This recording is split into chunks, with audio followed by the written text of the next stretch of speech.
Buongiorno, we are looking at how to pronounce this name from Italian.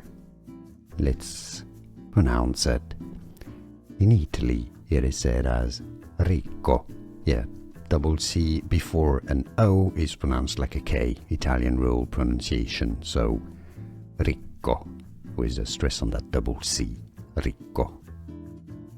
Buongiorno, we are looking at how to pronounce this name from Italian. Let's pronounce it. In Italy, it is said as Ricco. Yeah, double C before an O is pronounced like a K, Italian rule pronunciation. So, Ricco, with a stress on that double C, Ricco. Here are more videos on how to pronounce more confusing words and names too many mispronounced. Like this video if you found it useful. I appreciate your support. I'll see you soon and thanks for watching.